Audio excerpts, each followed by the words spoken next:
луѓето кога одат во маркет сваќаат каква е економската ситуација.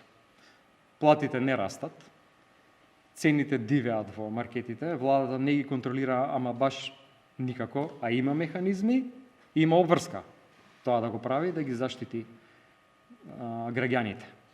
Понатаму инвестициите со кои што оваа влада се фали, практично инвестициите кои што се изработени во нашата влада, на СДСМ, и сега доаѓаат за реализација. Еве, вратите ги сите тие компании, ние сме ги промовирале во изминатиот период. Огромно задолжување. Владата кажува дека е намален јавниот долг како процент од бруто домашен производ, кога бруто домашниот производ се уште не е објавен колку е за овој период од годината. Значи, повторна манипулација. Понатаму, оваа најава за овие кредити се такво ограничување на фискалниот простор да ништо друго нема да може да правиме во следните децении.